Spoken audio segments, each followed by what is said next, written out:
Haikyo. El Haikyo es el equivalente japonés a la exploración urbana o urbex europeo. Desde hace unos años, la exploración urbana era un tema tabú en Japón, ya que la propiedad privada de otra persona se respeta más que, por ejemplo, en Occidente. Durante años, los exploradores nipones se han limitado a realizar expediciones a ruinas o entradas a lugares con permiso. Aunque es cierto que en los últimos años ese tabú se está rompiendo y ya estamos hablando de verdaderas infiltraciones y allanamientos de morada. Volviendo a los inicios de la afición, se cree que se comenzó a practicar tras el colapso de la burbuja económica a finales de la década de 1980. Tras la posguerra, Japón vivió unas décadas de auge económico. Con los precios inmobiliarios en escalada, había precios desorbitados. Muchas personas, entidades bancarias y corporaciones realizaron inversiones de riesgo que no fueron sostenibles tras la explosión de la burbuja inmobiliaria y financiera. ¿Os suena de algo? Los nipones se adelantaron unas décadas a nuestros constructores y políticos, llenando el país de urbanizaciones fantasma y campos de golf para unos pocos. Como ocurrió en España, que con la burbuja inmobiliaria de 2008 nacieron muchos exploradores urbanos, entre 1989 y 1992 fue cuando nació el movimiento Urbex en el país del sol naciente. Hasta entonces, solo había unos pocos expedicionarios, lobos solitarios, que en su mayoría se dedicaban a las estaciones y trenes fantasma. Fruto de aquella incipiente época, apareció un libro en 1983, Disappearing Railroads and Ode to Ring Railroads, de Junichi Ori. Os preguntaréis, ¿por qué hemos decidido hablar de los exploradores Haikyo? Pues porque a pesar de ser una cultura muy diferente, tenemos muchas cosas en común. En España, los exploradores tenemos 4 normas. No ser vistos ni al entrar ni al salir, no forzar una entrada, no robar nada, con la foto basta, y no facilitar la ubicación. Se trata de proteger el lugar. Los exploradores japoneses aplican 3 normas muy parecidas. Primera, si el lugar abandonado está ocupado, no causar problemas a sus residentes. Segunda norma, mantener los lugares libres de vandalismo. Y por último, no compartir el lugar. Se trata de ser uno de los pocos privilegiados que conocen ese secreto lugar. En Japón, las ubicaciones de los lugares se mantenían guardadas entre comunidades de exploradores, a las cuales era muy difícil acceder y ser miembro. Difícil hasta que llegaron las redes sociales y el mercadeo mediante pago de los lugares. Como podéis ver, tan lejos un país de otro, pero a la vez tan cerca. Esperamos que os haya gustado esta breve introducción al Urbex en Japón, o como lo definen los nipones, Haikyo. Saludos exploradores, bienvenidos a la hora del explorador urbano. Mi nombre es Urbex Leone. Me gustaría compartir con vosotros mi alegría porque este es el segundo programa que hacemos. El primero, la verdad es que dentro de los parámetros de lo que yo esperaba, un tema marginal como es el Urbex, con muy poca audiencia potencial, bueno, ha hecho la que yo esperaba. Y lo más bonito, me ha escrito gente con la que hacía años que yo no tenía contacto y me han transmitido que estaban retirados de la exploración urbana y que tras escuchar este podcast les han vuelto las ilusiones. De hecho, ya han vuelto a explorar otra vez. Me han enviado fotografías y yo, para mí es lo mejor que me han podido decir del primer programa que hicimos. Este segundo solo puedo decir que estoy rodeado de amigos que empezaron conmigo hace ya bastantes años. Tenemos a Medusa, que es la voz que ha abierto esa maravillosa voz, la increíble música de Neolithic Tools Today, y van a aparecer en el programa verdaderos veteranos del Urbex, como Sienar, Quique. Vamos a entrevistar a Diesel, que es una de las primeras personas del movimiento Urbex exploración urbana o de lugares abandonados que ha existido en España. Esperemos que este segundo programa también sea de vuestro agrado. Hemos intentado mejorarlo. Ya nos dimos cuenta de algunos fallos que cometimos en el primero y esperamos en este segundo haberlo subsanado. Y por supuesto los que comentamos en este segundo, en el tercero, acabarán también puliendo. En el anterior programa decidí entrevistar a un recién llegado. Bueno, recién llegado, él dice recién llegado, pero 2 años ya va para veterano. Porque con lo poco que dura la gente en esta afición, J de the Jungle. Fue una entrevista muy divertida en un cementerio abandonado, concretamente en un panteón.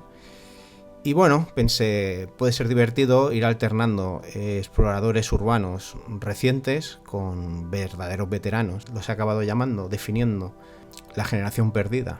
Es esa gente que exploraba antes de que se tuviera constancia de que estamos en un movimiento. Su nombre prefiero que lo diga él. Al final, a ver, es una tontería lo del nombre de diésel. Viene básicamente porque en Forocoches yo era diésel turbo y en el foro del Cela me puse diésel porque diésel turbo era muy largo, entonces me puse diésel y ya está.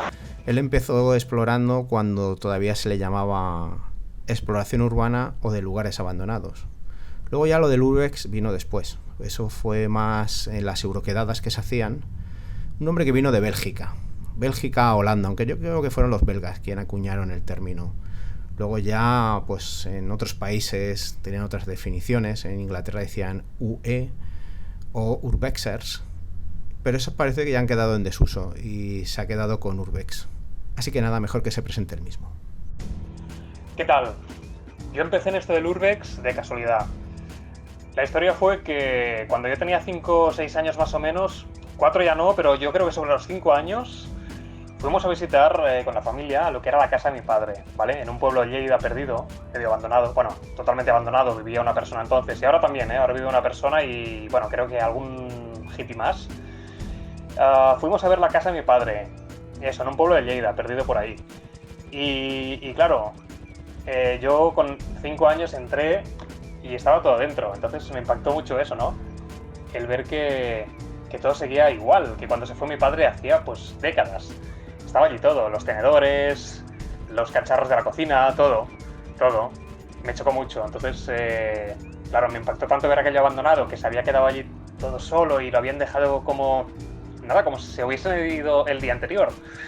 Entonces eso me chocó y el Urbex para mí, que la palabra Urbex antes no se llevaba, pues el tema de entrar en lugares abandonados empezó ahí, con 5 años, en la casa de mi padre, en lo que fue la casa de mi padre, y allí empezó un poco todo. Con los años, yo cuando íbamos de viaje con mis padres por los sitios, y yo iba pues en la parte de atrás del coche, y claro, yo veía las casas abandonadas, o varias casas abandonadas por ahí, al lado de la carretera, y decías, ostras, ¿qué habrá dentro, no? ¿Estará todo como la casa de mi padre? ¿Estará todo igual? Y ahí, bueno, pues fui aficionándome. Entonces, claro, ¿qué pasa? Que cuando eres pequeño, tampoco... A ver, cuando vas en coche y ves lugares abandonados, tampoco le puedes decir a tus padres, párate que quiero entrar en esa casa abandonada, porque, vamos, te van a mirar mal y aparte te van a decir que no. Luego, pues poco a poco entramos en casas abandonadas con los amigos, ¿no? Ya cuando eres crío, que te vas por ahí pues con la bici y ves una casa abandonada y entras. Lo he seguido haciendo y hasta el punto de que, pues en el año 2004 o así, gracias a Forocoches, que es un foro con mucha gente, con muchísima gente, además de todo el mundo, de toda América Latina, España, yo allí pues puse, en el año 2004, yo creo que fue ese año, 2004-2005 más o menos, 2005 diría. En ese año, pues bueno, colgué una experiencia, que estaba yo en una casa abandonada y se cerró una puerta, pues fue el efecto del viento, ¿no? Una tontería, seguramente. Y lo puse en Forocoches. Y vi que creó mucha expectativa, ¿no? O sea, yo me dio miedo ponerlo porque me van a decir de todo. Tampoco en Forocoches yo no era muy conocido entonces. Y dije, bueno, se me van a echar encima. Pero vi que se creó mucho interés, ¿no? De que, ostras, pues te ha pasado eso. Yo también he entrado en casas abandonadas. Empezó la gente a decir que entraba en casas abandonadas, ¿vale?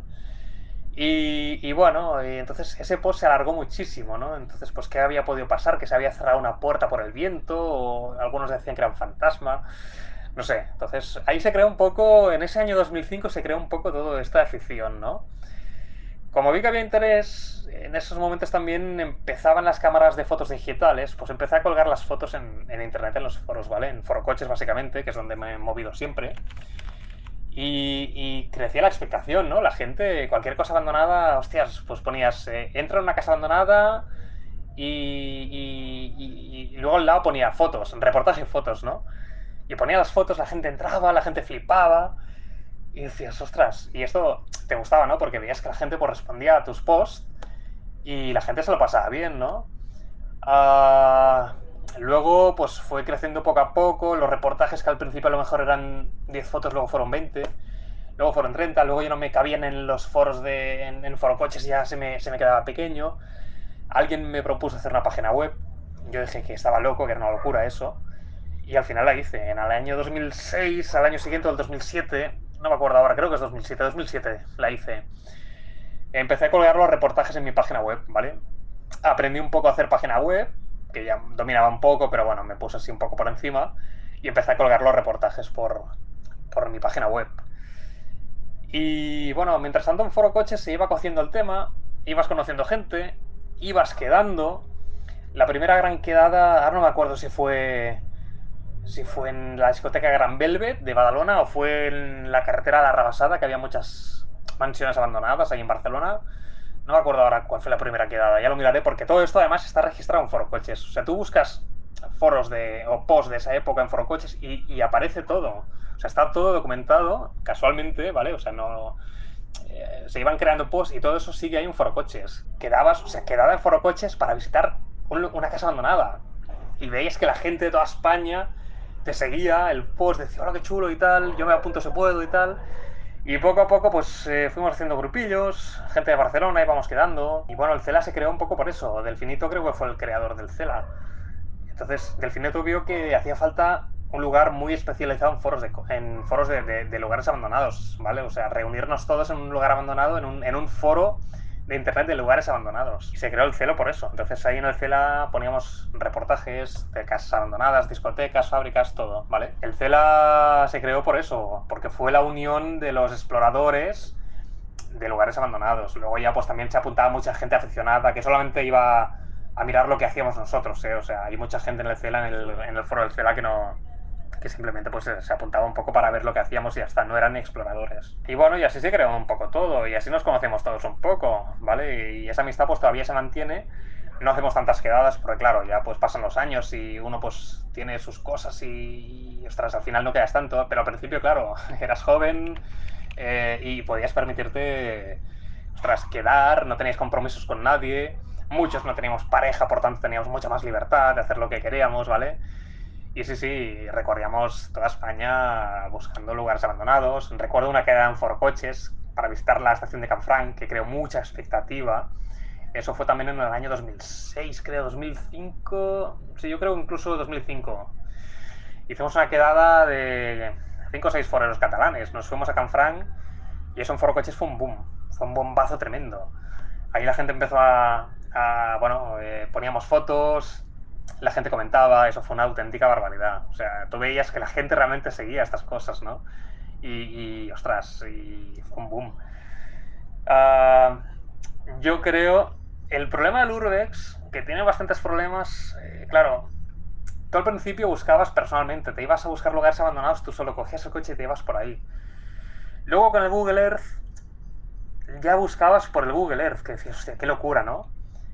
Pero sí, sí, que buscabas por el Google Earth y encontrabas sitios, claro. Entonces, a partir del Google Earth, a partir del morbo, todo eso, pues la gente ya no solamente iba a visitar lugares abandonados, algunos hacían prácticamente quedadas para ir a destrozar lugares abandonados, porque había lugares abandonados fantásticos que al principio ponías ubicación por inocencia, porque decías, ostras, pues este sitio está en tal lugar, pero lo ponías con toda la inocencia del mundo.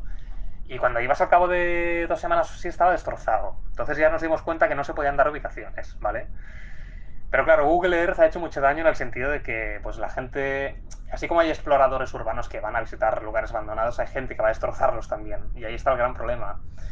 Pasa también que con Google pones una foto y más o menos te dice al instante dónde está. O sea, está el buscador de Google que pones ahí la foto y te dice, pues esto está en tal sitio más o menos, ¿vale?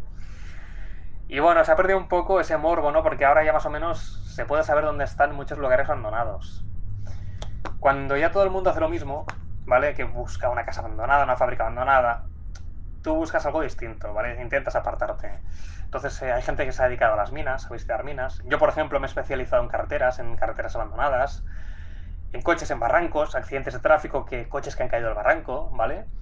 Y bueno, yo me dedico un poco a buscar, ahora no tanto, pero en su momento me paraba, me metía por carreteras con curvas, me paraba en las curvas, miraba abajo si había coches, en pantanos también, miraba si había algún coche medio hundido, y bajaba a verlos, los fotografiaba, y en mi página web hay pues bastantes coches abandonados, accidentados en barrancos, también hay bastantes. Eso, creo que soy el único que lo hace eso. Básicamente eso, cada uno, ya cuando el Urbex es más o menos lo mismo, es eso, que buscas un poco diferenciarte de alguna manera, ¿vale?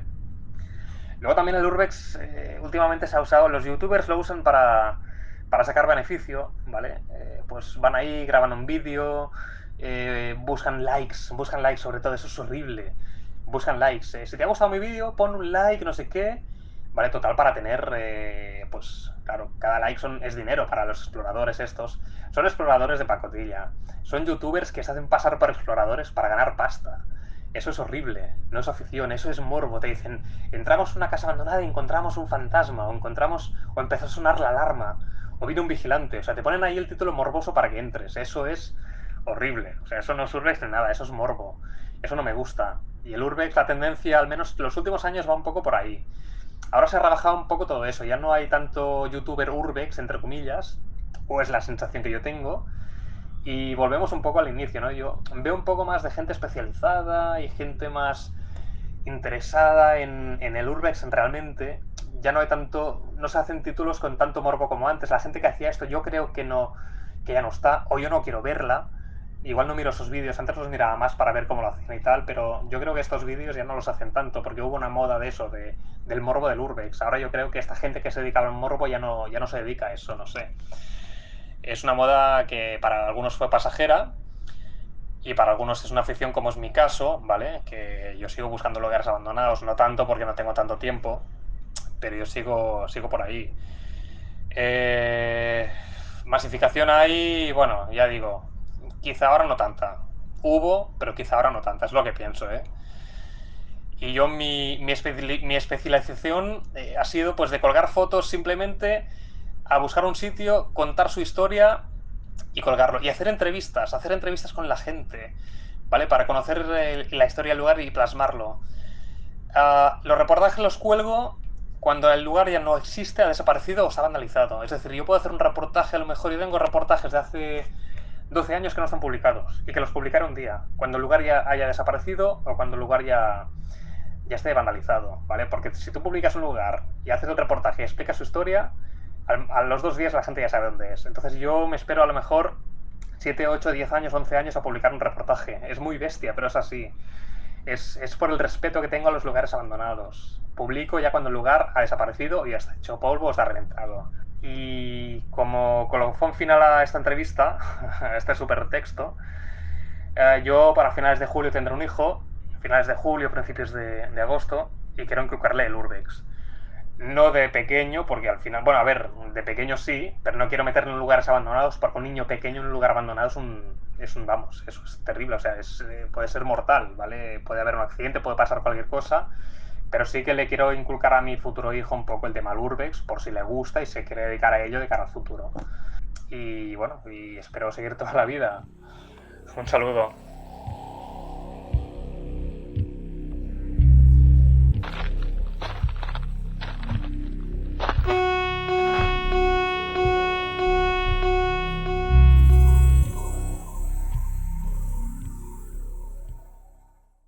Bueno, pues volvemos con una sección que muchos me habéis escrito que os ha encantado, que es la de mi gran amigo Quique. Quique, ¿has hecho los deberes y has salido a explorar, aunque sea algún garaje abandonado cerca de casa o no sé? No, algo abandonado hemos visitado. Sí, bueno, bien, bien. Ahí lo dejo. ¿Y qué tal? ¿Qué tal estáis, Bel y tú? Pues bien, estamos muy bien. Acabamos de llegar ahora, de pasar el fin de semana afuera. Yo tengo aquí una camiseta y unos pantalones descosidos que, bueno, ahora después sacaremos la máquina de coser, Medusa y yo, y haremos algún zurcido, la arreglaremos y bueno, me imagino que por ahí va tu tema, ¿no? Por ahí vamos a sacar los telares, los desempolvamos. Vale, pues los telares, antes de... porque el que es un entendido del tema eres tú, no yo. ¿En qué zona en concreto? Vamos a hablar de las colonias textiles en Cataluña, que son las más importantes de todo el territorio español y las más numerosas. Bueno, pues entonces yo a partir de ahora paso como cualquier espectador a escuchar. Adelante. Pues todos los que hemos practicado Urbex, tarde o temprano, hemos pasado por una colonia industrial, bien sabiéndolo o bien sin saberlo. Hemos visitado alguna colonia industrial, tanto de carbón como textil, sobre todo en Cataluña. Y vamos a hablar de estas últimas porque son las más numerosas y las más importantes que ha habido en el terreno. Nacen a mediados del siglo XIX, cuando los propietarios de las fábricas textiles se deciden a copiar el modelo del Reino Unido, que por algo siempre están mucho más avanzados que nosotros. Eso hay que reconocerlo. Construyen edificios de viviendas y servicios junto a las fábricas para que todo esté más localizado, más cercano y, por supuesto, más controlado. Tienen en común todas estas colonias el cauce de los ríos, ya que necesitan la fuerza del agua para mover las turbinas que proporcionan energía a los telares. Y las podemos encontrar a las orillas de la Noya, del Brugent, del Calders, Cardener, Freser, Llobregat, Segre, Ter e incluso del Canal de Piñana. Todas estas colonias industriales tienen en común, pues, obviamente la fábrica, el almacén, pero empiezan a innovar con pisos para trabajadores, tiendas y, obviamente, las imprescindibles Torre del Amo e iglesia. No puede faltar una iglesia. Si no hay iglesia, no hay pueblo. Yo, si me permites añadir un par de datos. Por supuesto. El primero es que además que coincide con el vídeo que estoy preparando sobre minería en Alicante. Justamente es que como la revolución industrial tardó tanto en llegar a España, se dio la casualidad que cuando hubo la fiebre de oro en Estados Unidos, bueno, la fiebre de la minería realmente más que del oro en Estados Unidos, coincidió en España. Y como aquí no había llegado la revolución industrial, seguíamos todavía viviendo de la tierra. Entonces, pues industrias arcaicas como la minera tuvo un leve esplendor coincidiendo con la fiebre minera de Estados Unidos. Finales del 18, principio del 19. Pero fue por ese hecho, porque sencillamente, por lo que has indicado tú, que la revolución industrial llegó bastante más tarde a España que al resto de países europeos. En aquella época, por ejemplo, en las colonias textiles se trabajaba de lunes a sábado de modo maratoniano, con jornadas que rondaban las 11 horas diarias. Sí. Es increíble. Bueno, yo estoy así ahora también. Sí, es lo que te iba a comentar. Hay algunos restauradores y muchos políticos que aún les parece poco, y eso que estamos en el siglo XXI. Yo estuve en una colonia textil que se podía visitar en Italia, era un museo, ¿eh? Y lo más macabro que he visto en mi vida, que me pareció, era que en las tumbas, pues claro, estaba ahí la iglesia, tenía un cementerio. En lo que eran las tumbas estaba puesta en un extremo la tumba del dueño, del amo, era la cruz más grande y todas las cruces las tenían giradas, orientadas, mirando hacia esa cruz. O sea, eran esclavos en vida y eran esclavos en muerte. Así es. Así es. De todos modos, tenemos que contextualizar en la época también, el tema de la esclavitud, por decirlo de alguna manera. Sí, no, ha habido muchos debates sobre este tema, porque también es cierto que hay gente que dice que era un sistema medieval, pero también hay gente que ha dicho que era gente que sus hijos por fin se escolarizaban, tenían un techo, tenían cama, tenían comida. Así es, y hay que verlo también desde el punto de vista de la época. Sí que es cierto que a los 6 años ya se empezaba a trabajar en una colonia textil, ya que era la única manera de poder meterse dentro de una de las máquinas cuando se quedaban atascadas, entrar un niño. De hecho, no pocos han muerto de este modo. Sí. Pero bueno, lo que parece una crueldad, que lo es, ojo. Como decía, si lo contextualizamos en aquella época, con el hambre que se pasaba, las familias vivían del campo las 24 horas del día, los 365 días del año. Estamos pasando a jornadas de 11 horas, con un día festivo, con festivos, que por supuesto era muy mejorable, pero era un pequeño paso hacia adelante en cierto modo. Sí. Era un modo de escapar de la miseria y se daba trabajo a toda la familia. Conseguían un piso, que ojo, que a lo mejor llegaban familias que no tenían ni siquiera un lugar para dormir. Y como tú bien comentabas, marcaba la diferencia en la escolarización de los niños, que en aquella época para un trabajador eso era algo totalmente impensable.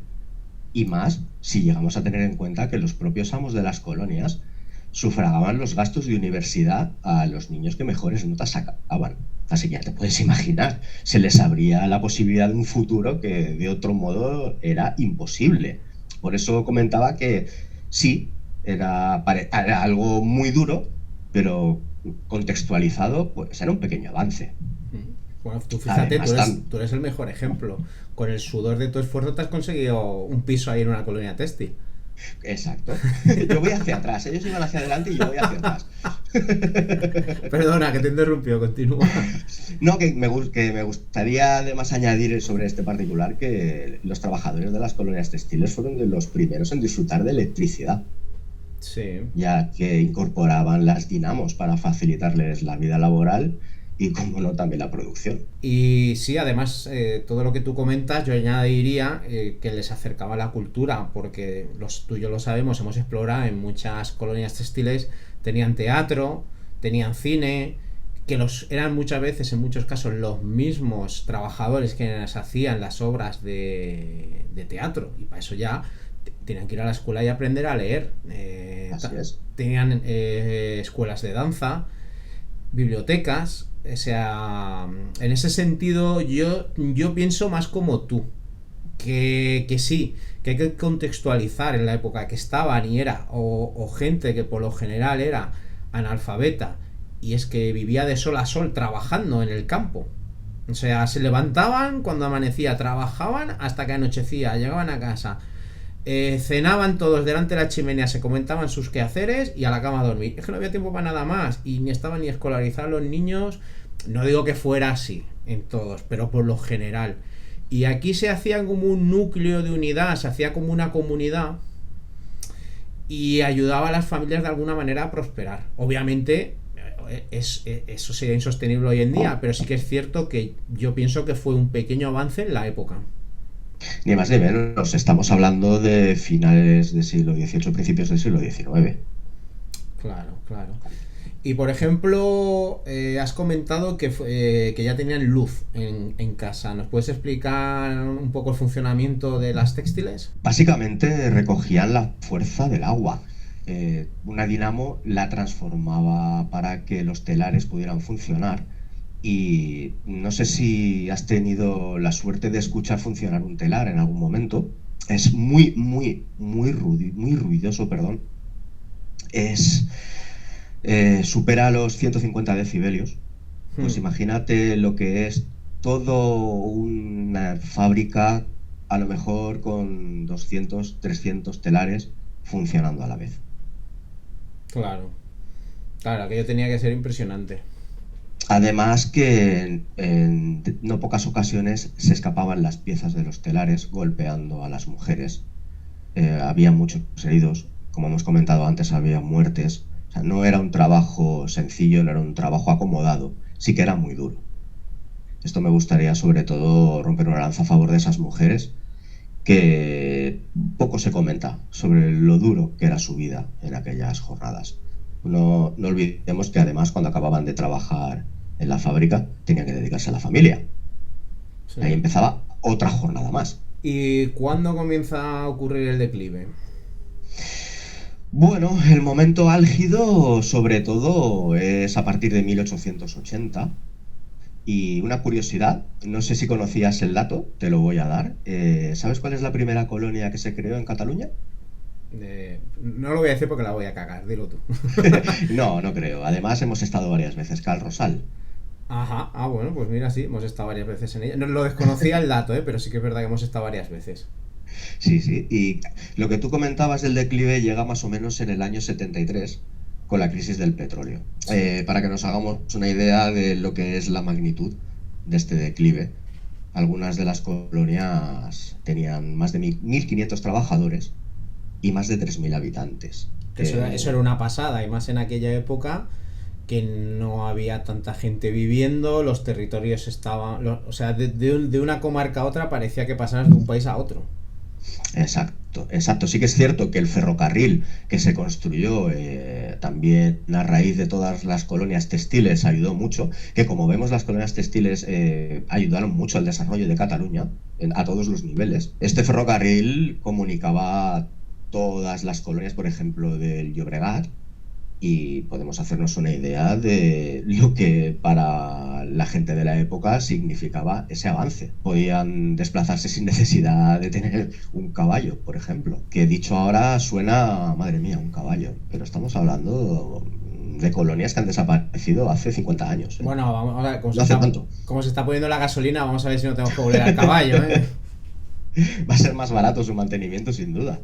Sí que recuerdo yo que de las pocas colonias que quedaron tocadas pero en funcionamiento, cuando empezamos a explorar, ¿te acuerdas? En 2007, 2008 con Kyoyuya, con Sergio T, con UMPI, o sea, el KGB, ya entre las importaciones chinas y el tema de la crisis del ladrillo que vino, la burbuja inmobiliaria, ya las terminaron de hundir. Yo me acuerdo que en Cataluña, yo cuando salíamos a explorar, el 80% de los abandonos que íbamos a ver eran o química, o industria química abandonada, o textiles. No, te iba a comentar que así es, que eso fue la puntilla para las pocas que quedaban, aunque debo decirte que aún queda alguna funcionando, ¿eh? Sí, no, incluso aquí en Alicante, en Alcoy, por suerte, quedan algunas funcionando, por suerte. Y además, ¿te acuerdas que, claro, cuando nosotros fuimos, las empezamos a explorar, era la época, por así decirlo, buena, porque no había tanto explorador en Cataluña, ni tampoco tanto explorador dispuesto a moverse tanto, y se acababan de cerrar. Y tú te acuerdas, bueno, a ver, esta se puede, por ejemplo, comentar, porque ya no existe, ahora es otra fábrica, Bagá Industrial, que estaban las máquinas, los telares, estaban las máquinas de resistencia de los tejidos. Aquello era impresionante entrar en aquellos lugares y que aquello estuviera allí con todas las puertas abiertas, y que algún destrozo y algún robo tenían, pero que era como viajar en el tiempo directamente, porque entrabas y estaba allí toda la maquinaria. Así es, de hecho muchas de estas colonias mantienen las turbinas que, como no, han sido adquiridas por Endesa. Claro, ¿tú te acuerdas eso que fue cuando se hizo la quedada Cataluña? Que fue cuando... Sí. Después de las quedadas es, para entendernos, se organizaba entre toda España la gente que era miembros en el extinto Club CELA, Club de Exploradores de Lugares Abandonados. Quedábamos de toda España y elegíamos siempre un territorio para ir. Y tocó Cataluña, eso creo que fue en 2011 o así, 2010, y fuimos a aquella colonia, con Kyoyuya chillando, y el hombre nos enseñó muy amablemente toda la fábrica, el vigilante, y nos enseñó la turbina. Y dijo que el dueño ganaba infinitamente ahora más vendiéndole la energía a Endesa que cuando estaba fabricando. Ni más ni menos. Además, con el precio de las importaciones que hay ahora mismo sobre las telas, sí que es cierto que no son de la misma calidad de lo que se facturaba anteriormente, ni mucho menos. Pero el importe ha dejado de ser algo importante. Ahora lo que se valora es la creación de la electricidad. Sí. Bueno, dímelo, yo tengo yo chaquetas de montañismo que tienen 20, 25 años y me las sigo poniendo. Ahora cómprate una, si llega a los 2 años es de milagro, ¿sabes? Exacto. Recuerdo cuando las recorríamos, que estaban recién abandonadas, impactaba mucho. Entraba la zona de telares con esas columnas inglesas, las bóvedas típicas, el almacén, las cantinas. Entramos y estaban las cantinas. Sí. Estaba allí, la máquina de café ya no estaba, la habían robado, pero sí que quedaban productos y te imaginabas un poco cómo eran las épocas de descanso de esta gente. Luego, pues no me preguntes por qué, supongo que sería porque venían de la burguesía. La mayoría de los dueños eran gente muy religiosa y no se conformaban con tener la iglesia, sino que incluso algunos tenían el confesionario, y algunos confesionarios estaban puestos cerca de la entrada de los trabajadores de la fábrica, por si alguno querría confesarse. Exacto, además es que la vida dentro de una colonia era muy, muy religiosa, se ceñían a la época.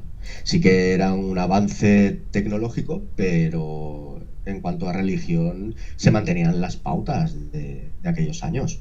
Ten en cuenta que los domingos, que era el único día festivo que tenían para librar y descansar, su primera tarea era ducharse en las duchas comunitarias. Pero una vez hecho eso, era obligatorio ir al servicio de misa. Y seguramente en las proyecciones me tenían alguna vez la mano en el proyector de películas por si se daban el beso los dos protagonistas. Porque es que no te lo podías creer cómo te encontrabas las máquinas con los telares. Como aquella de Sabadell, que esa le prendieron fuego. Que te acuerdas que sale al final del documental que hicimos, el de Exploradores del Olvido. Sí. Que estaba todo, estaba hasta para hacer, estaba la pintura en polvo para colorear las telas, los telares tanto eléctrico como manual, era impresionante. Según tengo entendido, sí que hay algunas que las han hecho museo, ¿verdad? Se han museizado, hay otras que se están recuperando y vuelve gente a vivir en ellas. El tema es que hay muchas colonias y no dejan de ser una carga para el ayuntamiento que las gestiona. Ten en cuenta que así que yo tenga controladas 76 colonias industriales. Se dice pronto. Hay ayuntamientos que tienen más de 6 colonias. Es mucho dinero para recuperarlas todas. Desgraciadamente, muy pocas quedan en condiciones. Y el éxodo que ha habido, porque aunque no se quiere reconocer, Cataluña en el interior se está vaciando y la gente se está yendo a vivir a Barcelona. O sea, el éxodo de personas que está habiendo en esas comarcas, pues ha hecho que sea mucho más rápido el declive de todas esas infraestructuras que se han quedado sin cuidado. Claro, comentábamos anteriormente cerca de 3.000 personas que podían estar viviendo en una colonia. Tú imagínate, de un día para otro el amo decide cerrarla. Es que te encuentras 3.000 personas sin trabajo, de la noche a la mañana. Luego hay gente que, claro, que su vida ha sido ahí y se ha dado casos de gente que se ha negado a irse y al final han tenido que desahuciarlos, porque claro, es que también es entendible. Él, por así decirlo, nació allí, se desarrolló, creció allí, trabajó allí y ahora estas personas, decirle lo que ha sido su entorno, que además seguro que tienen un gran apego, no, tú márchate de aquí, eso tiene que ser también muy duro. Claro, además han sido decisiones de los herederos, de los amos de las antiguas colonias. Ha habido familias que, sin embargo, han cedido los pisos a sus antiguos trabajadores y continúan viviendo allí. ¿Quieres añadir algo más? Sí, me gustaría comentar un día normal en la vida de estos trabajadores, por ejemplo. Venga, vamos allá. Para que nos hagamos una idea. Estábamos comentando el domingo, pues el domingo después de misa, por ejemplo, los hombres, adivina qué es lo que hacían. Al bar. Por supuesto. Y las mujeres iban a lavar la ropa a los lavaderos. Que ya en aquellas fechas había algunas colonias, que esto es muy curioso, que disponían de 2 lavaderos diferenciados. Uno para gente sana y otro para gente enferma. Con esto evitaban epidemias. Pues mira, eso yo no lo sabía, lo desconocía. Es muy curioso. De hecho, en alguna colonia se llama el lavadero del vivo y el lavadero del muerto. Es muy curioso. Las normas de comportamiento, como hemos comentado también anteriormente, eran muy, muy, muy estrictas y había unos escalafones muy marcados. Toda la familia tenía que vivir en el mismo piso y las mujeres solteras no disponían de vivienda. Quien disponía de la vivienda era el marido. Si una mujer quería emanciparse, pues debía pasar por el matrimonio previamente. Era una sociedad muy religiosa. Y según el rango, obviamente, que tenías en la empresa, así de grande era tu piso. Pero bueno, todos tenían piso, quien más, quien menos. Muchas de estas colonias pagaban a sus obreros parte de su sueldo con vales, únicamente canjeables en las tiendas o en los economatos de la misma colonia. Gana la banca. Esto no ha cambiado. Sí. Y como vemos, pues realmente tampoco es que haya mucho cambio en pleno siglo XXI a una colonia textil del siglo XIX, si lo pensamos fríamente. Y me comentabas antes los museos. Y sí, me gustaría recomendar la visita, por ejemplo, al Museo de la Colonia Vidal, donde se puede vivir en primera persona la experiencia de uno de estos trabajadores de la colonia textil, gracias a las visitas teatralizadas que se realizan. Acompañan al visitante por toda la colonia, fábrica, iglesia, bar, teatro, y lo explican de maravilla. Yo lo aconsejo. También aconsejo la visita al Museo de la Colonia Sedó, que tenemos la turbina de hierro fundido más potente que ha habido en España, de 1.400 caballos. Tenemos que destacar la Colonia Güell. Sí. Que mira, casualmente, al ladito de la Torre Salvana. Sí. La torre del infierno.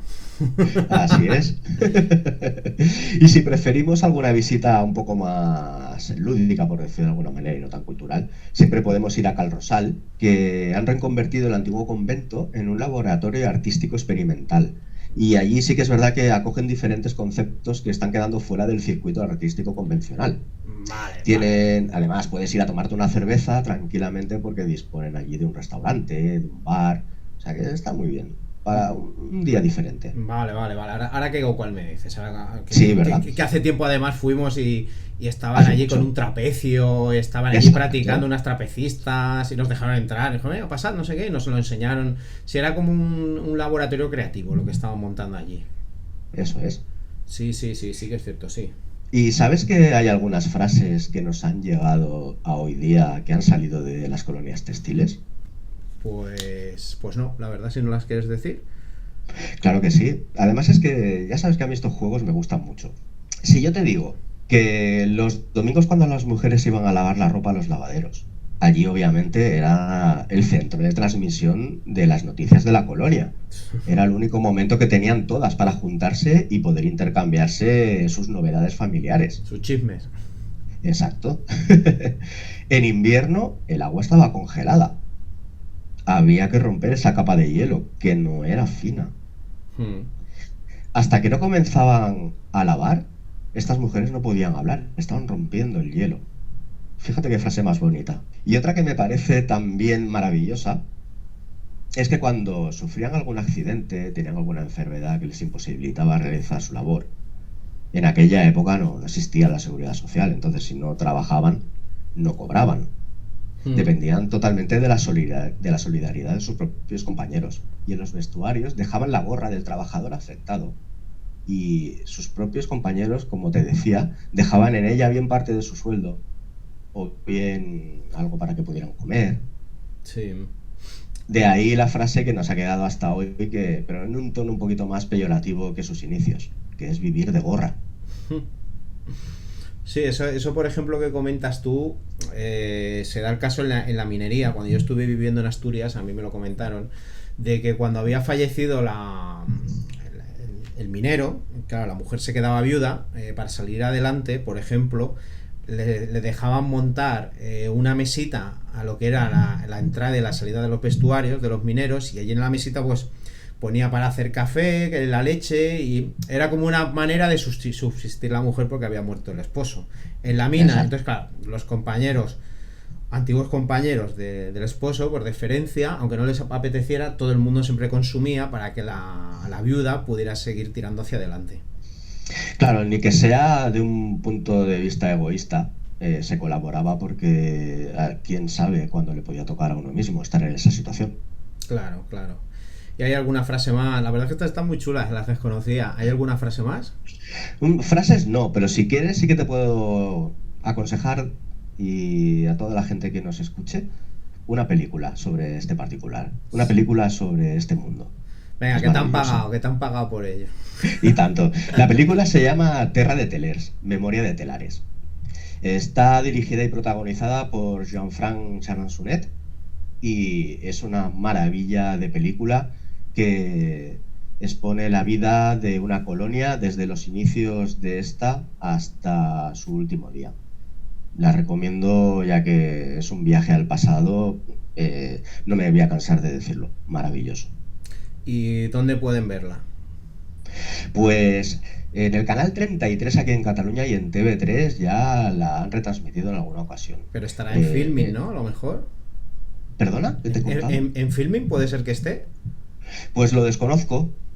Realmente lo desconozco. Sé que está en una plataforma, ¿eh? Yo creo que me dijiste que estaba en Filmin, ¿eh? Y ahí si quieren pueden acudir y pueden verla.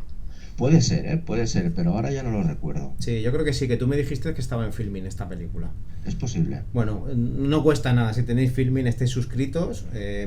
¿Cómo era? ¿Memoria de Telares? Memoria de Telares, así es. Tal cual, además es una película. Yo no la he visto, pero bueno, me ha estado hablando Quique de ella, he visto el tráiler y se ve lo que es la vida y el paso del tiempo en estas colonias. Ni que sea visualmente, es una delicia. Pues yo tengo que recomendarte otra película. Por favor. Urban Explorer. Promete. ¿La has visto? No. Lo mejor que puedes hacer es no verla. Es malísima.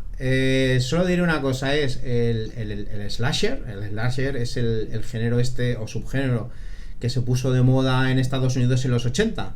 Que iba con una máscara y un cuchillo persiguiendo a chavalas, que lo puso de moda Halloween a final de los 70. La noche de Halloween, que no era más... Lo estoy visualizando. Sí, la noche de Halloween de John Carpenter. Que es el pirao el Michael Myers. Sí, bueno, aunque realmente esta no fue la primera. La primera era una que ocurría en Navidades, que era Black Christmas, que es del 74. Esa se cree que es el primer slasher que hubo en la historia. Black Christmas. Bob Clark, creo que se llamaba el director, del 74, canadiense. Que la peli está bien, ¿eh? A ver, a día de hoy envejeció muy mal, pero la peli se puede ver. Y luego ya se hizo famosa y salieron imitaciones por todos lados con La noche de Halloween de John Carpenter. Lo que ocurre es que el slasher era como una variación del giallo, el género italiano que se puso a finales de los 60, a principios de los 70 de moda, con verdaderas maravillas de películas de Dario Argento y de Mario Bava. Bueno, pues es eso mismo, el asesino con el cuchillo, pero se supone unos chavales, unos críos que se supone que son exploradores urbanos, se meten en el subsuelo de Berlín, los va matando uno a uno. No la veáis. Iros a ver Memoria de Telares, que seguro, yo no la he visto, pero seguro que está infinitamente mejor que esta película. Yo tenía que recomendar una mala que estuviera. Tú has recomendado una relacionada con el tema que estás tocando. Yo tengo que recomendar una mala relacionada con el tema de Urbex. Es que por un momento he visualizado, por ejemplo, a Jason corriendo detrás nuestro en algún túnel. Pero más feo. Sin máscara, y muy feo el tío, con los dientes así jodidos. Pues nada, ¿tú quieres comentarnos algo más sobre las colonias textiles? Sí, me gustaría que, como digo siempre, la gente visitara estas colonias, pero en plan cultural, con la mente abierta e intentando visualizar cómo se vivía en aquella época y localizando los puntos neurálgicos de cada una de ellas. Bueno, desde luego, y siempre desde el respeto y el intentar conocer la historia de estos lugares. Así es. Tal cual. Quique, nos vemos en el próximo programa, que además ya hemos adelantado que va a ser de mucho vicio. Mucho vicio, nos vamos a ir a quemar fortunas. Va a ser de mucho vicio. Exploradores. Así es. Ya sabéis, la semana que viene, ya sí que me estoy viniendo arriba. El mes que viene, Quique viene con un tema muy interesante. Un abrazo, Quique. Un abrazo, Leone.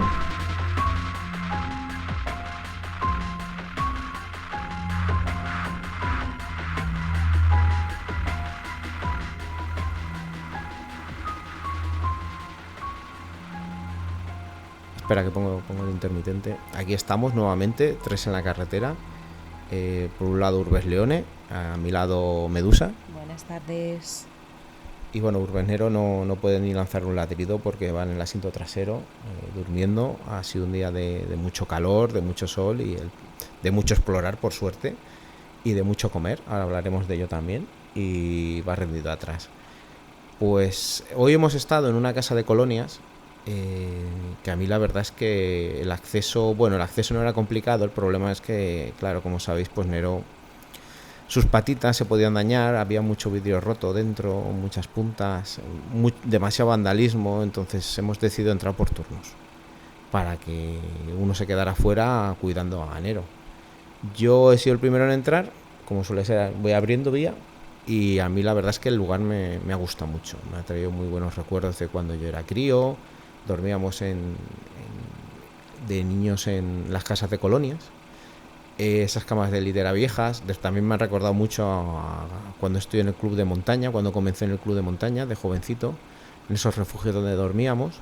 Es un lugar chulo, distinto, no espectacular, pero sí chulo. Y bueno, luego he salido y ha entrado Medusa, que además ha habido sorpresa porque apareció por ahí gente por fuera. Pero nada, era una familia que se venía paseando. Y bueno, coméntanos qué te ha parecido a ti el lugar. Bueno, pues digamos que a mí Me has recordado mucho a mi época en los Scouts, porque nosotros en los campamentos de Navidad nos íbamos a una casa de este estilo y bueno, ver todas las manualidades, ver todas las actividades que hacían, ver la sala de curas, pues bueno, me ha gustado bastante ver esa chimenea en el centro del comedor. Me ha gustado, la verdad es que me ha gustado mucho y ante todo hay que decir que el ambiente es intrigante, al fin y al cabo. Entras por una ventana y te puede ver prácticamente cualquier persona que esté paseando, como tú decías antes, con los críos. Hemos tenido que ir con mucho cuidado. Pero bueno, digamos que 3 estrellas sobre 5. Me ha gustado mucho. Bueno, yo le pongo 4, pero bueno, lo importante es que a los dos nos ha transportado a nuestra infancia, a momentos buenos de nuestra infancia, y era un lugar que por suerte todavía tenía algo que enseñarnos de su historia, todavía no estaba muy vandalizado. Era un sitio que teníamos hace tiempo, pero bueno, entre el precio de la gasolina, el desplazarnos, tener tiempo libre, lo hemos ido dejando hasta que hemos visto que mucha gente lo estaba publicando.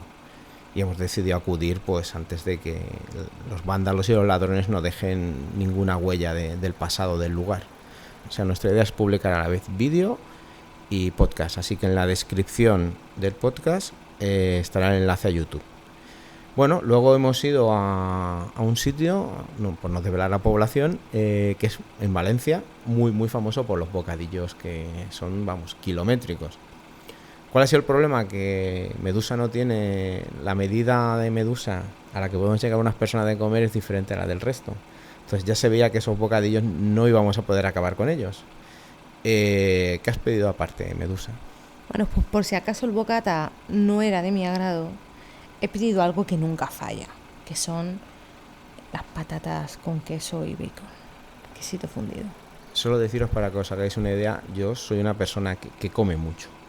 A mí sales ganando más si me regalas un piso que si me invitas a comer. Deciros que los 2 bocadillos y el pozal o la paella esa llena de patatas, queso y bacon no hemos sido capaces de acabarlas entre enero, Medusa y yo. Así que aquí van cargadas para, no sé, para mañana o para meterlas al congelador, ya decidiremos. Pero claro, como somos así de masocas y no hemos tenido suficiente, nos resulta que tenía localizada una urbanización fantasma, que además yo solamente se la he visto a un chico. Por desgracia, el mismo procedimiento. Hemos tenido que entrar por separado, no juntos, siempre comunicados con walkie, ante cualquier contratiempo que surja. Por suerte no ha surgido ninguno. Y a mí la organización me ha gustado, aunque estaba ya, por desgracia, en un estado de vandalización muy grande. Me ha gustado porque se ve el proceso de cuando están solo los cimientos y cuando está acabada y han entrado a robar. No es lo más espectacular que he visto, pero da una idea de las aberraciones que se estaban haciendo en Valencia. Y curioso, porque es una urbanización de interior y no tiene campo de golf. Que eso es lo que me ha llamado la atención. Ese campo de golf que construían para mantener los precios altos, ya que no eran urbanizaciones en primera línea de mar. ¿A ti qué te ha parecido el lugar? Bueno, pues al principio creíamos que íbamos a ver esa urbanización que teníamos localizada, pero nos hemos dado cuenta que no era una urbanización, que justo a la vuelta había otra más. O sea, en realidad hemos explorado 2. Es verdad que la primera se notaba que ya la habían tapiado para que no entrara gente a robar, a vandalizar y demás. Y bueno, pese a que estaba destrozada, pues podíamos ver terminaciones como algunas partes del suelo, los muebles de la cocina, incluso alguna bañera hemos llegado a ver también.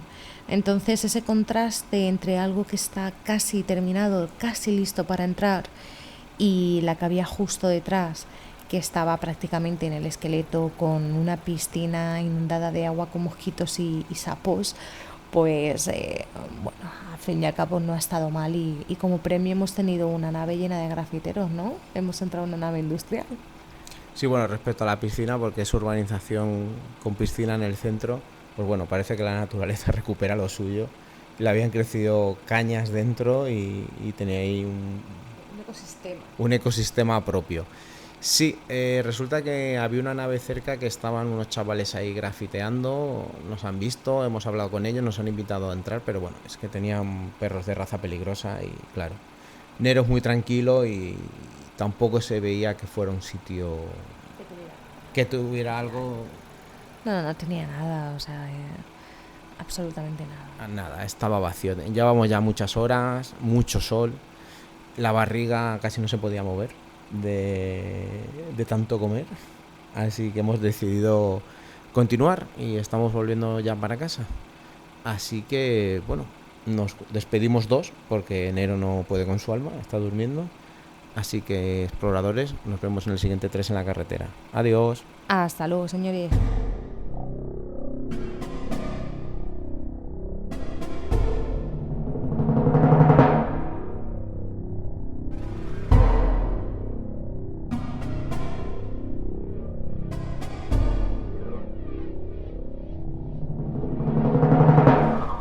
Para mí es un verdadero placer presentar una sección nueva de un buen amigo que se ha interesado tras escuchar el primer programa. Te voy a presentar por tu nombre de explorador, que es Sienar. ¿Qué tal, Sienar? Buenas noches. Hola, buenas noches. Explícanos el motivo de tu nombre de explorador. Pues en realidad no es tan un nombre de explorador como en realidad más bien pues un nombre de batalla, ¿no? Hace unos años, unos 20 años, todos nos identificábamos con un nick, ¿no? En internet, así que decidí tomar uno que como que nos representaba, ¿no? Cada uno nos ha tocado la psicología de esa manera. Entonces, ¿qué significa Sienar? Pues cada uno es friki de una cosa. Yo soy un poco de Star Wars y Sienar es el que fabricaba las naves del Imperio. Quería yo hacer ingeniería, acabé haciendo mi ingeniero y dije, pues mira, como el Sienar del universo de Star Wars. Así que... No voy a decir el nombre, pero hay exploradores que tienen el nick de exploración por un bar de copas al que solían ir. Así que tú por Eso se ha dado con discotecas también. Sí, también. Y bueno, por resumir un poco, nosotros nos conocimos primero por internet. Tú eras moderador en el CELA. Yo entré a principios de 2008 y yo recuerdo que tú ya eras moderador en el foro, aquello que era lo único que había para comunicarnos entre los exploradores, no nos conocíamos por otro sitio. Sí. Y tú entraste bastante antes, claro que yo, y luego recuerdo que a principios de 2009 se hizo una quedada, que fuimos exploradores de toda España en Monegros, en Zaragoza, y ahí te conocí ya en persona. ¿Te acuerdas que fueron pues Umpi, Pepita Lane, sí, Stewie, el KGB? Yo estaba ayudando a rodar un documental. Umpi tenía lo de CLATV, iba con el micrófono de CLATV. Era una época muy chula porque éramos muy ingenuos. Estábamos como descubriendo todos que era esto del Urbex. No es como ahora, que hay páginas, hay hasta tutoriales para ser explorador, pero en la época que nos tocó vivir a nosotros era pues de descubrir, de ingenuidad, de sentar un poco las bases, por así decirlo. Sí, hay que tener en cuenta que entonces no teníamos las redes sociales, la inmediatez de un directo, y sin embargo sí que teníamos las bibliotecas que eran los foros. Algunos han caído ya, como precisamente el foro del que estamos hablando. Entonces era nuestra vía de comunicación y en su momento, precisamente en esos años, del 2000 al 2010, tuvieron un grandísimo auge. El foro que todavía continúa puede seguir siendo consultado, pero en concreto el CELA, su dueño dijo hasta aquí. Y creo que lo voy a consultar ahora mismo, creo que está online todavía. Mira, haciendo ahora mismo en directo la investigación, he encontrado en Foro Coches una entrada del 2017 que preguntan qué le pasa al Club CELA. Y está caído. Ha caído ya para siempre. Sí, bueno, en la entrevista, se comenta justo en la entrevista que le hemos hecho a Diesel, en este mismo programa, que el CELA realmente nació en el Foro Coches. Efectivamente, y todavía se acuerdan en Foro Coches del Club Cela, por lo que estoy viendo. Sí, no, y además que en Foro Coches se movían muchos lugares abandonados y bueno, a ver, un gran momento de popularidad del Cela fue cuando Delfinito, que era el dueño del Cela y el fundador, apareció en Callejeros, que se metía, ese famoso vídeo que se metía en una discoteca con una pistola simulada. Eso me lo perdí. ¿Eso existe? Por favor, buscad en Callejeros, no recuerdo el nombre, creo que es Callejeros Exploradores Urbanos, porque Urbex todavía no existía esa palabra en España. Sale Delfinito vestido como un verdadero SWAT de operaciones especiales de los Estados Unidos. Llevaba linternas especiales, pistolas simuladas, navajas. Yo tengo que decir que las pocas veces que quedé con Delfinito para salir no iba así. Que yo creo que era más por las cámaras. Saludo Delfinito si nos escucha. Y lo que sí manejaba en aquellas era pues, algún que otro foro de forma de moderador, y yo creo que es por eso por lo que en su momento me ofrecí, me dejaron y ahí estuve un poco, sobre todo manejando mensajes que no correspondían, bots, quitando mensajes tontos, insultos, trolls y insultos, amenazas. Aunque bueno, ahora pienso de otra forma. Ahora creo que todo eso se debería haber guardado en un fichero y para que la gente evitar modificarlo, como ocurre ahora en Foro Coches. Puedes modificar los mensajes muy poco. Y si no, tienes que poner un motivo por el cual lo haces. Entonces, ojo, porque si pones un mensaje constitutivo de delito, como estamos hablando de las amenazas y los puñales volantes, pues bueno, pero en su momento pues, éramos menos maduros. Ingenuo, lo que comento antes. Estábamos todos empezando. Bueno, llevábamos ya unos años explorando, pero era la primera vez que encontrabas a otras personas con los mismos intereses que tú, que no, yo en mi caso nunca pensé que lo pudiera encontrar. Y era como que las dejabas pasar más. Los desencuentros no te los tomabas tan en serio, porque eras consciente de que eras un bicho raro con una afición muy rara. Y había más gente como tú, que eso era algo que nunca te llegarías a imaginar. Y tanta gente. Sí, tanta. Ostras, llegó un momento que creció una barbaridad, y otros foros que nacieron, por así decirlo, parasitando orbitando alrededor del Cela, como Urgespain, o del que yo fui administrador. Bueno, yo ayudé a administrar. Y el KGB murieron. Y mientras que el Cela duró. Y yo creo que también es que lo que ocurrió muchos, no sé si tú te acuerdas, que pilló en esa época, en 2009, 2010, que los más medias empezaron a interesar por la afición y por las personas, y hubo muchas entrevistas de televisión, de documentales, de telediarios, y obviamente pues la gente hablaba de lo que sabía, y lo que sabía que era el punto de reunión. ¿Cuál era? El Cela. Exactamente. También hay que tener en cuenta que yo creo que fue una época en la que la gente se movió especialmente a raíz de la burbuja y la crisis, porque esta es mi opinión, en realidad la burbuja y la crisis están generadas para la persona, o mejor dicho, fue una afectación que tuvieron algunos grupos de influencia de gente con mucho dinero y demás, que vieron que no se les salían bien algunos negocios o...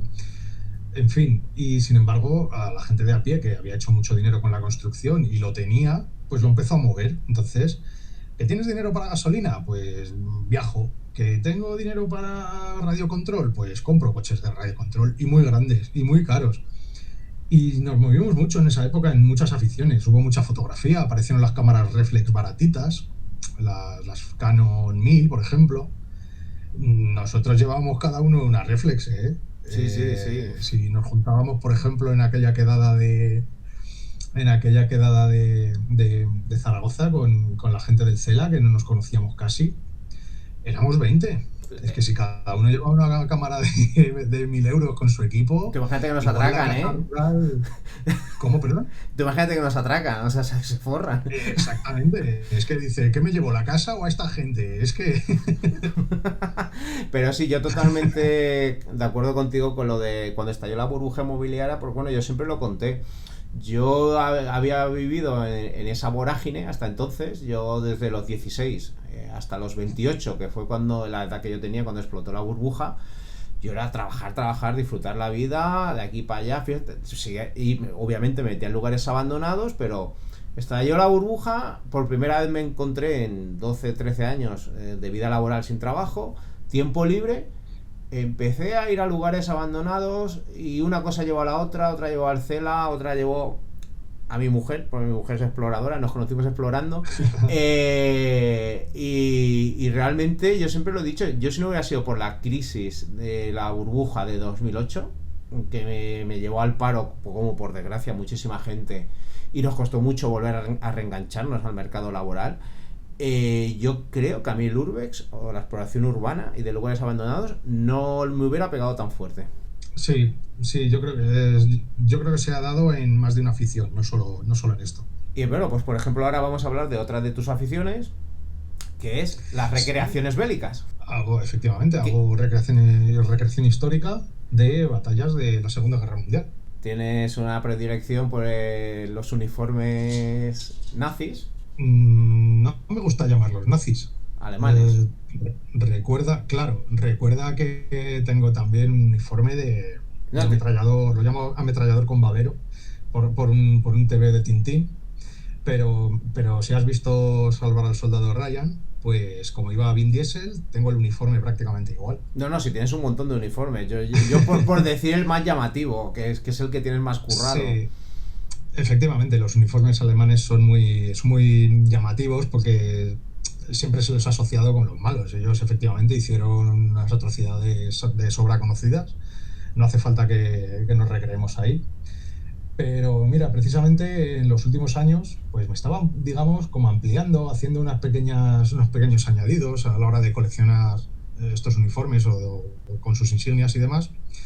Y dije, caray, pero si tengo un uniforme completo de infantería alemana, digo, ¿por qué no me compro otra chaqueta con sus insignias y añado esto? Y digo, ya tengo un uniforme completo de las Waffen-SS.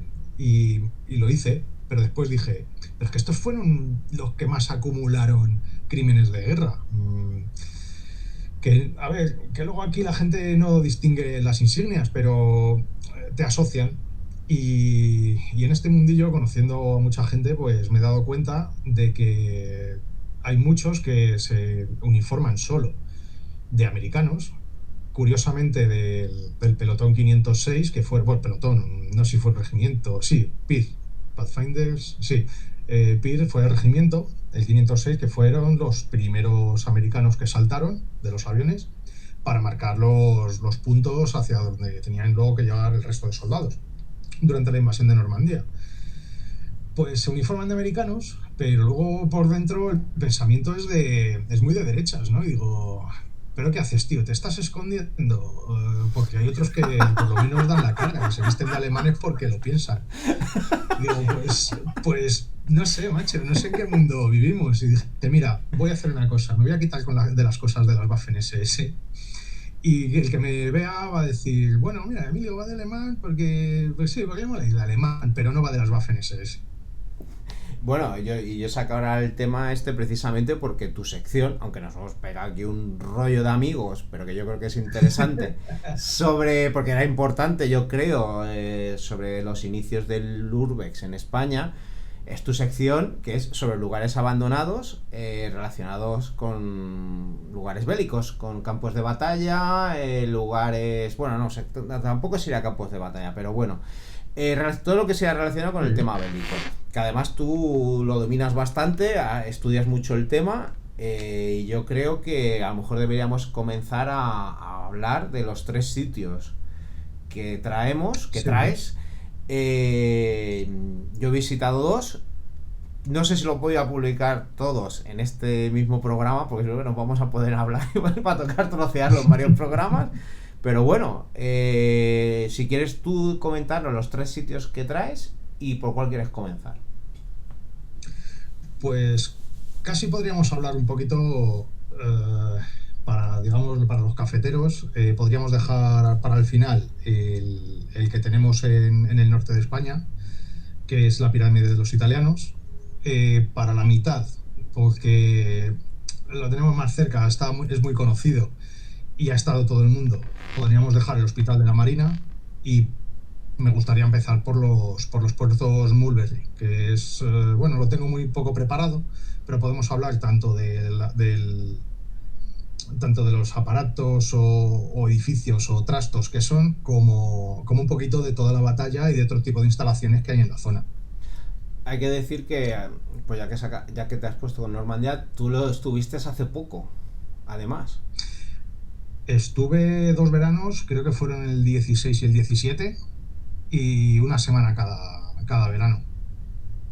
Tuve la oportunidad de ir uno de los 2 veranos nos llevamos desde Madrid tres coches clásicos de la época, 3 coches militares, y nos pudimos mover por toda la zona en ellos. Claro, porque eso, bueno, te voy a sacar yo ahora el tema.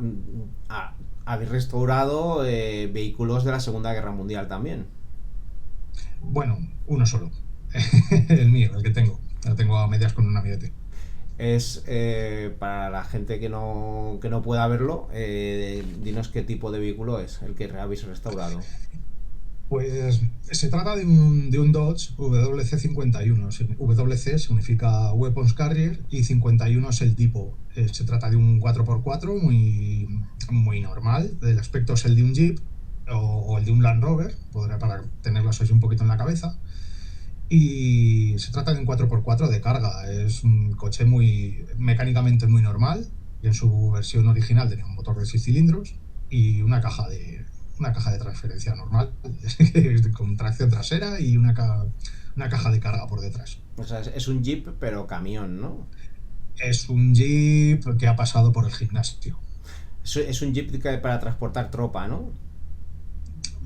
Weapons Carrier, que es su designación, WC, significa para transporte de armas, ¿no? Pero sí, se puede utilizar, fue un coche multipropósito. Hubo muchas versiones, una versión de mando, digamos, que tenía 5 plazas con dos líneas de asientos y un pequeño maletero. Carrozado como ambulancia. Había otra versión que es el WC-52, que es el mismo coche prácticamente que el 51, pero lleva delante un winch, que es el cable, ¿no? Digamos, para agarrarse o agarrar a otro vehículo y tirar de él. Y también lo había en versión de 3 ejes, un 6x6, bastante más grande, el mismo estilo de coche, pero ya el aspecto es el de un camión. Sí, bueno, ¿y con este fue con el que fuisteis a Normandía? Eso es, con 2 de estos y un Jeep, un Willys. ¿Qué os decía la gente cuando os veía por la carretera? Pues se da la circunstancia de que allí en los días de aniversario del desembarco, pues es fiesta nacional. Entonces allí se junta gente de todas partes, aparecen veteranos, la población se viste con uniformes de la época, con trajes y vestidos de la época, las mujeres, y se recrean pues algunas escenas. Por ejemplo, la Liberty March, que fue, digamos, la reunión de los paracaidistas hacia el pueblo de Carentán. Se recrea también, bueno, más que recrearse, a ver, yo lo hablo desde el punto de vista de la recreación, pero es que para ellos hay que tener en cuenta que tienen otro punto de vista, y es que es fiesta nacional, y se lo toman como una fiesta, de verdad, como nosotros pensamos que es una fiesta. Entonces tiene ese doble sentido, ¿no? Tanto como el homenaje nacional como una fiesta de pasárselo bien. ¿Y qué ocurre? Que se llena de vehículos todo, de todos los tipos. Hay mucha gente que conserva vehículos militares de la época, de tanto alemanes como americanos. Si bien hay que tener en cuenta aliados, quiero decir, hay que tener en cuenta también que alemanes quedan muy poquitos, salvo muchas motos y muchos coches, digamos, pues tipo Kugelwagen y demás. Pero lo que sin duda nos falta son Jeeps, dos como el mío, GMCs, camiones GMC de 3 ejes, muy grandes, bastantes motos también, y otros tipos de vehículos. Vale, entonces vosotros fuisteis a ver los puentes que has comentado, perdona. Puertos Mulberry. Y explícanos en qué consiste. Pues me pareció interesante comentarlo porque es un tipo de infraestructura que, si bien es de hormigón, servía es un puente flotante. Es una estructura, hay que tener en cuenta, como os he comentado antes, que soy ingeniero y me llama mucho la atención. Es una estructura que está construida pues como un casco de un barco, si puede entenderse así. Vamos a pensar en un petrolero. Pero es un petrolero que en lugar de estar hecho de vigas y nervios de metal, forrados de acero, forrados de una piel también de acero, están hechos, sin embargo, de vigas y pilares de hormigón con otro revestimiento de hormigón, armado también, todo armado. ¿Qué ocurre? Pues que el hormigón pues no es tan elástico como el acero y al golpearse pues se requebraja y se agrieta y sale el agua, se cuela el agua. Entonces muchos se hundieron y algunos quedaron pues o bien mar adentro, no mucho porque están frente a la costa, y otros pues están pegados a la playa, sobre el banco de arena. ¿Para qué se utilizaron? Volvemos a pensar en el petrolero. Se utilizaron porque las playas de Normandía tienen, digamos, muy poca inclinación. Si volvemos a pensar en la playa de Salvar al Soldado Ryan, tenemos un acantilado, pero luego llegamos a la arena. Y la arena, a partir de ahí, tiene muy poquita inclinación hacia el fondo del mar. Tenemos que pensar que según baja y sube la marea, podemos llegar a tener desde muy pocos metros de playa hasta el acantilado, a cuando baja la marea, por lo menos hasta 2 kilómetros. Entonces, de playa, de arena hasta el mar. Entonces, ¿qué es lo que se quería conseguir con estos puertos? Que un barco grande, de gran calado, un carguero con mucha carga, mucho material militar, fuera capaz de descargar sin necesidad de ir a un puerto grande, porque no se habían tomado todavía durante la invasión de Normandía. Se trataba de descargar todo ese material militar sobre un pueblo que sí hubiera estado liberado durante el desembarco, como fue el caso de la playa de Romanches. Entonces, estos puertos servían para conectar una zona muy alejada de la costa con un carguero que tuviera necesidad de un agua muy profunda. Y estos muelles eran estructura de superpetroleros, digamos, pues de punta a cola se unían desde una zona muy profunda hasta la costa. Y bueno, me imagino que en un principio podía parecer que es algo que se construyó de manera efímera para esa época, pero parece que algunos han aguantado bastante bien. En realidad yo creo que no queda ninguno que pudiera decirse que está en uso. No, en uso no, pero que queda la ruina, queda ahí después de 80 años. Sí, están las ruinas. Si uno busca, por ejemplo, con Google Maps, a Romanches Les Bains, veo que pone aquí, hay un círculo, es como si fuera una especie de espigón.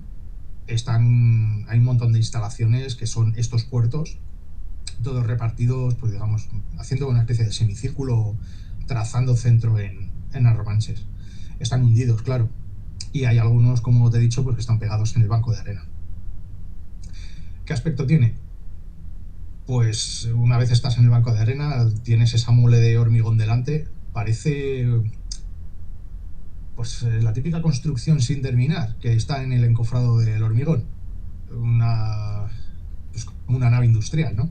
Sí. Si uno puede colarse dentro, porque yo por lo menos estuve en uno que sí que estaba agrietado, se le había colado a la arena, claro, después de tantos años de subidas y bajadas de marea, y por dentro no se oía nada, era como una catedral. Y llama la atención eso de que todavía, porque claro, es que ahí con las mareas, el agua, el viento, algo que seguro que se construyó corriendo y deprisa por la situación bélica, llama mucho la atención que todavía quede algo. Hombre, hay que tener en cuenta que están hechos de hormigón, y el hormigón es un material que ha demostrado una grandísima valía en numerosas ocasiones. Nos podemos referir a alguna instalación fuera de esto que también tiene mucho que ver con el Urbex, que es el famoso reactor de Chernóbil. Sí. Aguantó, pero caray, ¿con qué se ha tapado otra vez? Con más hormigón. No aguantó, quiero decir, pero se ha vuelto a tapar con hormigón. Y sin embargo, volviendo a Normandía, hay que recordar que toda la fortificación que llevó a cabo Rommel en su momento para defender esta zona consistía en más hormigón y muchas hileras de muchos tipos de instalaciones para instalar, quiero decir, cimentaciones para instalar muchas baterías de gran calibre para proteger la costa en determinados momentos después de una posible invasión. Existen muchos búnkeres, posiciones de tiro, posiciones de observación, más grandes, más pequeños, para un arma, para otra, y allí en Normandía continúan excavando o desbrozando instalaciones que en su momento los alemanes impedían a la población pasar para que no pasasen, porque eran instalaciones militares. Y todavía la población de la zona continúa localizando instalaciones que en su momento se desmilitarizaron y se abandonaron. Muy chulo eso, o sea, sigue descubriéndose esa parte de la historia oculta. Y que en su momento, y no hace mucho, no lo estuvo, porque se utilizó para defender la playa durante la invasión por parte de los alemanes. Quiero decir, se utilizó por parte de los alemanes para defender la playa de la invasión por parte de los aliados. Pues no, la verdad es que un lugar muy, muy, muy interesante. Yo lo desconocía hasta que tú me lo comentaste y la verdad es que yo es un viaje que tengo previsto, ir a Normandía, y desde luego sí que voy a ir a ver esas estructuras. Te gustará mucho. Y a todo el que esté oyendo, es un lugar verdaderamente apacible, se come bien y hay buena cerveza.